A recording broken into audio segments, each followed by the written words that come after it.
जल्दी बता दीजिए डायरेक्शन क्या है आपका, आप एनडीए में हैं कि नहीं है प्रभु? ये सवाल कहाँ से खड़ा होता है मेरी समझ के परे है। आप शायद इसलिए भी खड़ा होता है क्योंकि मैं ही कुछ सवाल खड़े कर देता हूँ। हाँ? और मेरा इतिहास एक ऐसा रहा है कि इन बातों को सहजता से अपनाना कठिन किसी के लिए नहीं होता। उनको लगता है कि हो सकता है कि 2020 की राह पर ये वापस निकल के चले। बट मैं एक बात को मैं बहुत स्पष्ट तरीके से, and through you I want to end this debate for once and for all, मेरा समर्पण मेरे प्रधानमंत्री के लिए इतना है, इतना है, इतना है कि मेरे लिए गठबंधन से बाहर जाना मैं सोच भी नहीं सकता हूँ। और आज की तारीख में जो कंफर्ट मुझे विद इन द अलायंस मिलता है, जो कि यकीनन 2020 में मुझे नहीं मिलता था, और वो कारण था कि मैं उस वक्त गठबंधन से अलग हुआ, बट मेरे प्रधानमंत्री से नहीं हुआ, मैं किसी वैकल्पिक अलायंस में नहीं गया। ये मैंने उस वक्त भी इस बात का मैंने सम्मान किया था। बट आज की तारीख में मुझे वो कंफर्ट मिलता है, मैं अपनी बातों को कह पाता हूँ, रख पाता हूँ। मुझे इतनी लिबर्टी मिलती है कि अगर कुछ तीखी बातें भी होती हैं तो वो भी मैं गठबंधन के सामने मैं रखता हूँ।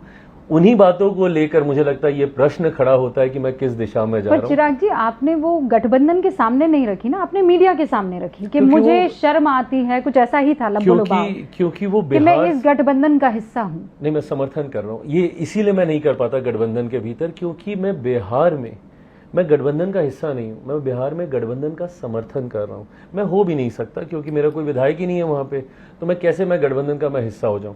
बट जिस गठबंधन का मैं वहां पे समर्थन कर रहा हूं, ऐसे में अगर मुझे केंद्र की अगर बात होती तो कैबिनेट के भीतर मुझे अपनी बातें रखने का पूरा मौका, पूरा समय मिलता है, और इसीलिए मैं इतना कंफर्टेबल हूं इस अलायंस में।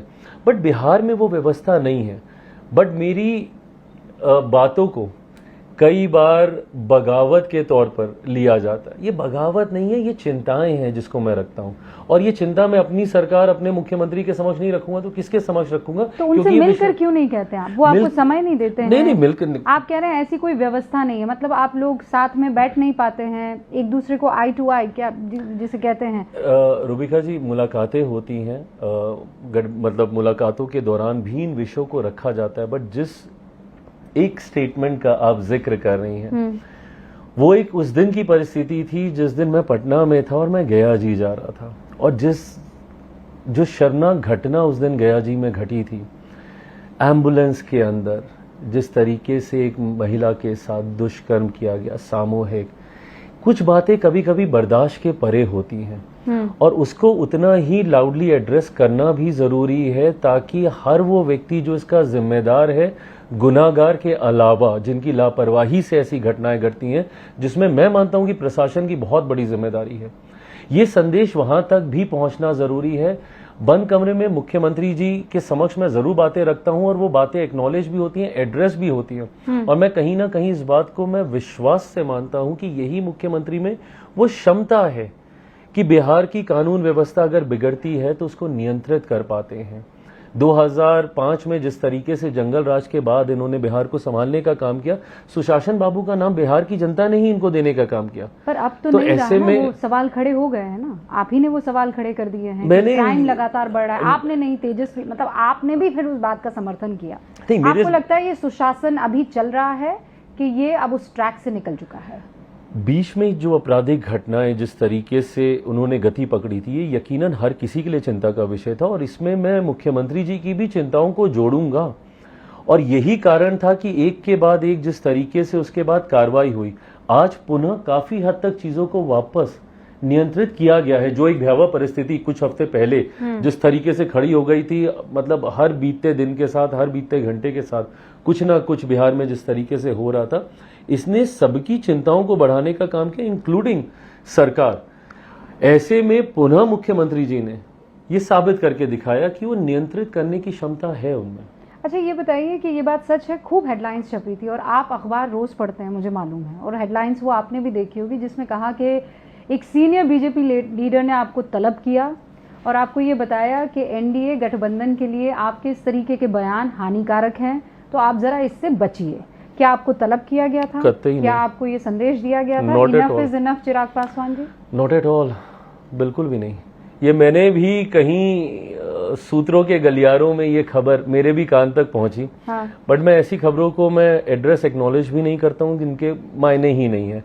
और चुनाव के समय मैं ये मानता हूं कि कई ऐसी सूत्रों के हवाले से, जैसे सीटों को लेकर भी खबरें चल रही हैं कि मुझे इतनी दी जा रही है, तो जदयू को इतनी, तो भाजपा को इतनी, जबकि हकीकत है कि एक राउंड बैठक भी हम लोगों की सीट शेयरिंग को लेकर नहीं हुई है।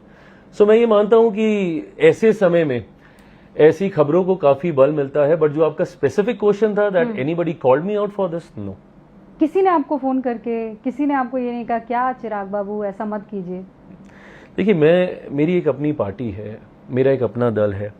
मैं ऐसे में अपनी सोच, अपने विचारों को बल देने का मैंने हमेशा काम किया है। मैंने कभी भी गठबंधन को मजबूत करने की सोच हमेशा रखी है। बट मैंने कभी ऐसा नहीं किया कि गठबंधन का हिस्सा हूं और सिर्फ इसीलिए कुछ गलत भी हो रहा है तो मैं खामोश रह जाऊं, ये मैंने कभी नहीं किया। कुछ चीजें ऐड ऑन कर रही है ना, ये जो शक पैदा हो रहा है। ये बात सच है कि आप सीता मैया का मंदिर के उद्घाटन में वहां तक पहुंचे थे, गाड़ी में बैठे थे, केवल आपके लिए मौसम खराब हुआ और बाकी सब वहां यज्ञ हवन कीर्तन कर रहे थे? अरे प्रभु, देखिए, ऐसे ही पता तिल का ताड़ बनता है। अब आप किसी भी व्यक्ति से वहां पे पूछ लीजिए। अच्छा, थे कि नहीं थे आप? I was there. अब हुआ क्या, अब उस दिन अब आप HM सर का भी आप कार्यक्रम देख लीजिएगा। उनका कार्यक्रम 1 घंटा प्रीपोन हो गया। ठीक है। जो जानकारी मुझ तक नहीं पहुंची कि वो 1 घंटा प्रीपोन हो गया उनका कार्यक्रम। मैं पटना से चला था, मैं बाय रोड जा रहा था, मौसम खराब था, हम लोग कोई हेलीकॉप्टर या उससे नहीं जा रहे थे कि हम लोग तुरंत पहुंच जाए। अब वो जो फिजिकल टाइम लगना था पहुंचने में, 3-3.5 घंटे का जो रास्ता था, वो लगा ही लगा। क्योंकि बरसात हो रही थी तो ट्रैफिक भी, रास्ते में जाम भी कई जगह पे हम लोग को मिला। तो बाय द टाइम मैं वहां पे पहुंचा तब तक वो कार्यक्रम समाप्त हो चुका था।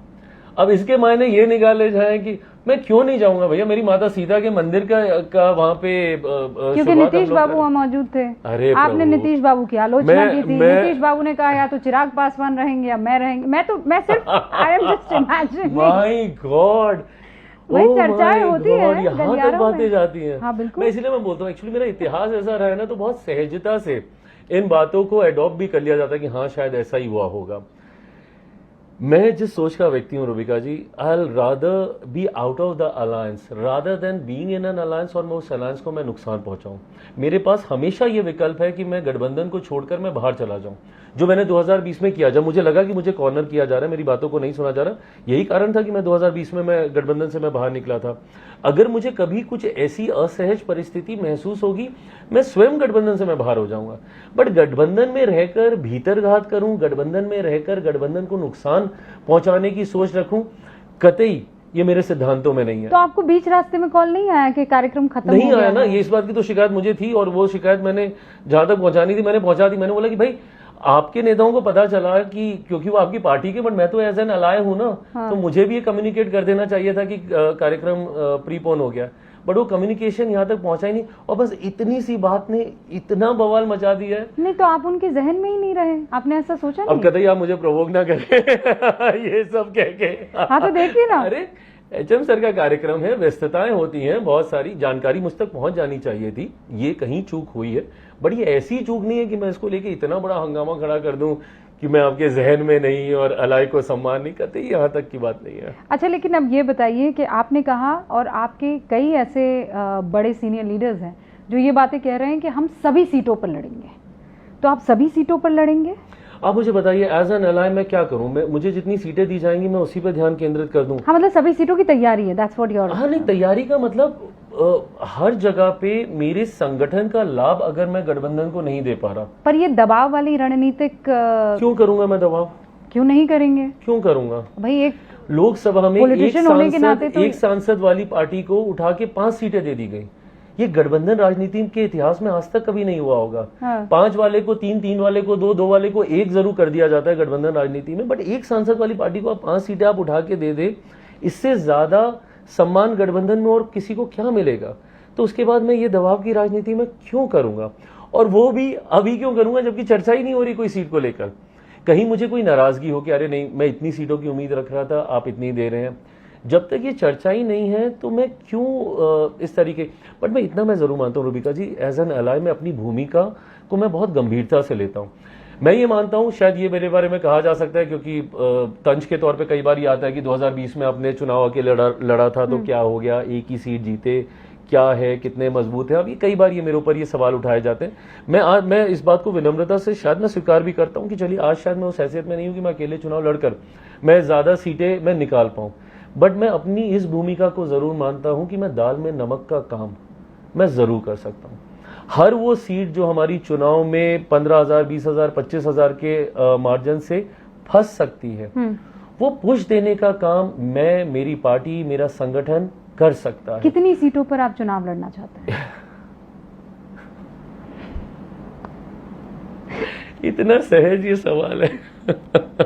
असहज। कितनी सीटों पर, 243 में से कितनी सीटों पर आप दिल से बताइए ना, कितनी सीटों पर आप चुनाव लड़ना चाहते हैं? मेरे दिल में वो संख्या भी है, मेरे जहन में वो आंकड़े भी हैं, सीटों का चयन भी है। मैं अपना पूरा होमवर्क कंप्लीट करके रखता हूँ और मेरा होमवर्क 100% कंप्लीट है। बस कुर्सी मुझे पे इस क्या साइड चाहिए। अमित शाह होने चाहिए तो आप सब बोल देंगे। नहीं ऐसा नहीं, हाँ नहीं, बट गठबंधन के भीतर ये करना पहले जरूरी है। मैं गठबंधन की मर्यादा को तोड़ूंगा कि मैं सार्वजनिक ये चर्चाएं करता रहूं बाहर और गठबंधन में मैं ये बात ही ना करूं, तो पहले एक बार वहां पर हो जाए, वहां से सहमति हो जाए, फिर हम लोग चर्चा करेंगे। दूसरे ऑप्शन के लिए आप तैयार हैं?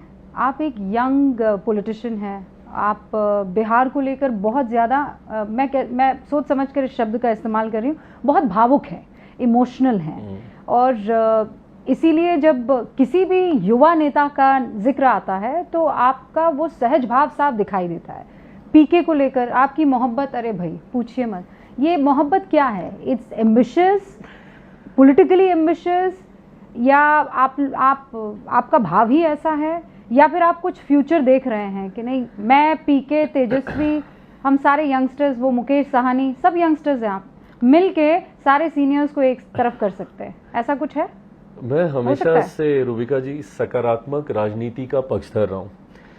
मेरी कार्यशैली कतई कभी भी दूसरे को बदनाम कर, दूसरे को नीचा दिखाकर, दूसरे को छोटा कर आगे बढ़ने की नहीं रही है। मैंने कभी किसी दूसरे की लकीर को काटने मिटाने की सोच रखकर अपनी लकीर को बड़ा दिखाने का प्रयास नहीं किया। मैंने हमेशा अपने कार्यों को इतना ऊंचा करने का प्रयास किया है कि मेरी लकीर के सामने ऑटोमेटिकली दूसरे की लकीर छोटी हो जाए। ऐसे में जब किसी के कार्यशैली के बारे में मुझसे जब सवाल पूछे जाते हैं जहां पे मुझे नहीं कुछ गलत समझ में आता है, भाई पीके बात करते हैं जात पात धर्म मजहब से उठ के करने वाली राजनीति, मैं इसका पक्षधर हूं, मैं खुद में इसी राजनीति की मैं बात करता हूं। ऐसे में जब एक राजनीतिक दल तमगे के तौर पर सीने में एमवाई समीकरण को लेकर चलता है, मैं नहीं मानता हूं उस राजनीति में, तो मैं उनका विरोध मैं वहां पे करता हूं। एमवाई में क्या है? सांप्रदायिकता है, जातीयता है। एम आपका सांप्रदायिक है, वाई आपका जातीयता को बढ़ावा देने वाला है। भाई मेरा भी एमवाई समीकरण है, बट मेरे एम में महिला है, मेरे वाई में युवा है, और मैंने करके भी दिखाया। लोकसभा के चुनाव में मात्र 5 सीटें मिली, 5 में से 4 मेरे युवा हैं और 2 महिलाएं हैं। नारी शक्ति अधिनियम का 100% पालन अभी तो इम्प्लीमेंट होने से पहले मैंने अपने दल में मैंने करके मैंने दिखाया। तो ऐसे में जिसके बारे में जब जो सवाल पूछा जाता है मैं बस उसका जवाब देता हूं, बट उस जवाब को अगेन, क्योंकि मेरा इतिहास ऐसा रहा है, तुरंत 2+2 कर दिया जाता है कि शायद कोई गठजोड़ की संभावनाएं हैं। मैं पुनः दोहराता हूं, मैं मेरे प्रधानमंत्री से इतना प्यार करता हूं कि उनके रहते हुए कतई मैं किसी भी वैकल्पिक अलायंस गठबंधन के बारे में सोच भी नहीं सकता। मतलब अकेले जाएंगे पर गठबंधन का हिस्सा नहीं? Absolutely right. बोल दीजिए अपने मुख से। नहीं, कभी कोई ऐसी परिस्थिति आएगी तो डेफिनेटली वह उसके बारे में सोचा जा सकता है। 2020 रिपीट हो सकता है। अरे प्रभु, क्यों होगा? कोई कारण नहीं है ना। इन एंटीसिपेशन में क्यों कहता रहा हूं? और मैं तो मैनिफेस्टेशन में विश्वास रखता हूं, मैं तो ऐसी बातें कहना भी नहीं चाहूंगा जो भगवान ना करे कल को हो जाए। तो पीके को आप गुड विशेस देते हैं, वो कितना बदलाव आपको लगता है इस राजनीतिक समीकरण में ला सकते हैं? I have no idea because electoral Have you ever politics thought में about बहुत ज्यादा I have not। और मैं क्यों दूसरे के बारे में ज्यादा सोच के अपना समय और अपनी जहनी ताकत को बर्बाद करूं? मैं rather might as well use it for my अपनी चीजों को डेवलप करने में, तो मैं ज्यादा ध्यान उस दिशा में देता हूं। हैविंग सेड दैट, ऐसा नहीं कि विपक्ष को आपको कभी कमजोर समझना या लेना चाहिए, नहीं, पर वो विपक्ष के भूमिका में दिख भी रहे हैं आपको, मतलब वो किसको नुकसान पहुंचाएंगे? मुझे नहीं पता किसको पहुंचाएंगे, क्योंकि एनडीए वो को पहुंचाएंगे, चुनावी रण में वो पहली बार उतर रहे हैं, तो इंडिया गठबंधन को पहुंचाएंगे। मुझे नहीं पता कि किनको नुकसान पहुंचाएंगे। क्योंकि पहली बार वो चुनाव लड़ रहे हैं। उपचुनाव की 4 सीटों पे उन्होंने जरूर प्रत्याशी उतारे थे, उसमें से 2 प्रत्याशी उनके पहले ही भाग गए थे, फिर उसके बाद दोबारा उन्होंने उनको दिया, तो बट कोई बहुत ज्यादा असर उस चुनाव में वो कर नहीं पाए। तो मुझे नहीं पता कि चुनावी रण में उनकी क्या भूमिका रहेगी, नहीं रहेगी। हम लोगों की बहुत अच्छी रहेगी, क्योंकि इन 5 दल का जो अलायंस है एनडीए का, इट्स अ विनिंग कॉम्बिनेशन। ये हम लोगों का प्रदर्शन अच्छा रहेगा, 225 से ज्यादा सीटें जीतकर हम लोग सरकार बनाएंगे, ये मैं मानता हूँ। और एसआईआर आपको नहीं रोकेगा इससे? एसआईआर क्यों रोकेगा? तेजस्वी यादव रोज प्रेस कॉन्फ्रेंस कर रहे हैं, पूरे देश में राहुल गांधी ने इसे मुद्दा बनाया हुआ है, सुप्रीम कोर्ट में एसआईआर पर इस वक्त भी सुनवाई चल रही है जब हम बात कर रहे हैं। क्या ये बात सही नहीं है कि हर चुनाव के बाद इन्हीं लोगों ने चुनाव आयोग का दरवाजा खटखटाते खटखटाते ये लोग बोलते थे कि वोटर लिस्ट में धांधली हुई है, वोटर लिस्ट में धांधली हुई है। लोकसभा चुनाव के बाद विधानसभा चुनाव, महाराष्ट्र में अभी तक हम लोग को ये सुनाते हैं कि आप लोगों ने धांधली की इसलिए आप महाराष्ट्र जीते हैं, जबकि बहुत कन्वीनियंटली भूल जाते हैं कि सेम टाइम पे झारखंड में चुनाव हुआ था जहां पे हम लोग हारे थे, बट वो ठीक है, यहां पे गलत है। मेरा सबसे बड़ा प्रश्न इनसे ये है कि अगर आपको चिंताएं हैं कि भाई वोटर लिस्ट में धांधली हो रही है, तो किस प्रक्रिया से उसको सुधारा जाएगा? यही प्रक्रिया है ना। और देश में पहली बार तो एसआईआर हो नहीं रहा, इससे पहले भी 4 बार हुआ है और एग्जैक्टली सेम फॉर्मेट में हुआ है। इस बार अगर उसमें कुछ बदलाव किया गया है तो मात्र इतना कि इसमें टेक्नोलॉजी को जोड़ा गया। पहले फिजिकली आप डॉक्यूमेंटेशन आपको देना पड़ता था, अब आप ऑनलाइन डॉक्यूमेंटेशन आप सबमिट कर सकते हैं। पावर पॉइंट प्रेजेंटेशन दे रहे हैं राहुल गांधी, आपने देखा था ना, उन्होंने घर पे बुलाया, उन्होंने मीडिया को सदन को नहीं चलने दे रहे हैं। बट मुझे ये बताइए ना, इसमें मेरी सरकार का क्या लेना देना है? Government of India, how are we responsible for this? चुनाव आयोग ने आपकी शिकायत के ऊपर एक प्रक्रिया की उन्होंने शुरुआत की, उसमें हम लोग, कई दल ऐसे हैं जो कि सहमत हैं उस प्रक्रिया से, कई ऐसे हैं जो कि असहमत हैं। अगर आपकी असहमति है तो आप जाइए ना चुनाव आयोग, आप कोर्ट में गए हैं, वहां से निकालिए, आप सदन क्यों नहीं चलने दे रहे?